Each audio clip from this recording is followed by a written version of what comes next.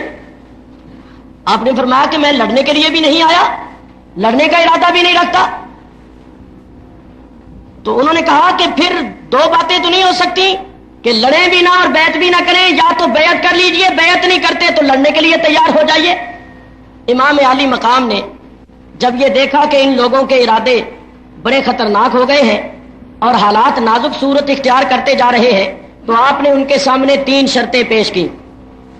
آپ نے فرمایا سنو، اہل کوفہ نے ہمیں خطوط لکھے اور اس قسم کی باتیں لکھی کہ ہم آنے کے لیے شرعی طور پر مجبور ہو گئے۔ اب اگر وہ بے وفا ہو گئے ہیں تو سنو، ہم تمہارے سامنے 3 شرطیں پیش کرتے، جو بھی تمہیں منظور ہو مان لو اور اس پر عمل کرو، یا تو ہمیں مکے واپس چلے جانے دو۔ ہم مکے واپس چلے جاتے ہیں اور وہاں جا کر حرم شریف کے اندر رہ کر اللہ کی عبادت کرتے ہوئے اپنی زندگی کے دن پورے کر لیں گے، اور اگر مکے نہیں جانے دیتے ہو تو کسی اور ملک کی طرف نکل جانے دو جہاں کفار اور مشرکین رہتے ہو، تو ہم اپنی ساری زندگی اسلام کی تبلیغ میں صرف کر دیں گے اور ان لوگوں کو مسلمان بنانے میں لگے رہیں گے، اپنی ساری زندگی تبلیغ اسلام میں خرچ کر دیں گے۔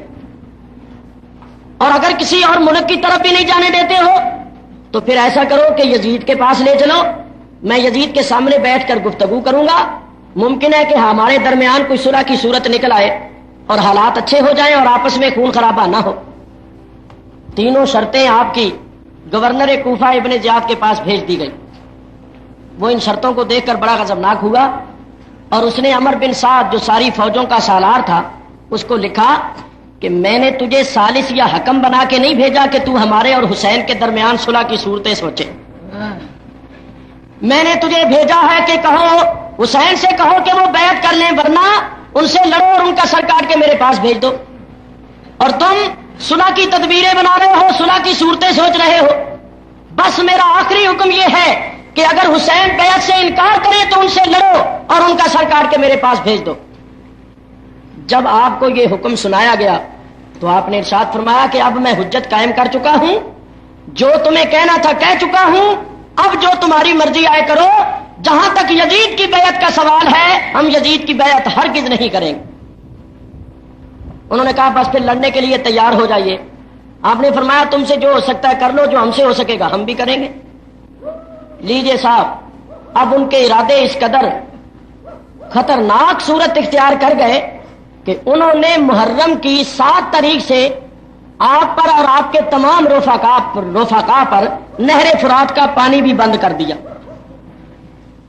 4000 آدمی نہر فرات پر متعین کر دیے، 2000 سوار اور 2000 پیادے، اور حکم دے دیا کہ ان کو پانی کی ایک بوند بھی نہ لے جانے دو، پانی بھی بند کر دیا۔ حالانکہ آپ حضرات سن چکے ہیں کہ یہ سب کے سب 82 تھے، جن میں بچے بھی تھے اور پردہ نشین عورتیں بھی تھیں، اور آپ سن کر حیران ہوں گے ان کا مقابلہ کرنے کے لیے 22,000 افراد آ چکے تھے۔ 22,000 افراد، یہ 82 ہیں جن میں بچے اور عورتیں بھی ہیں، اور یہ لڑنے کے ارادے سے بھی نہیں آئے اور پورا سامان بھی نہیں رکھتے، اور ان کے مقابلے کے لیے 22,000 آئے تھے، سب کے سب جوان تھے، ہر قسم کا ساز و سامان لے کر آئے تھے، اور پھر بھی انہوں نے پانی بند کر دیا کہ اگر یہ پانی پی کر لڑتے رہے تو شاید ہم 22,000 ہو کر بھی ان پر غلبہ حاصل نہ کر سکیں۔ پانی بند کر دیا گیا۔ یہ ظلم پر ظلم تھا۔ اور پھر غضب کہ پانی ان کا بند کیا گیا جو ساقیے کوثر کے نواسے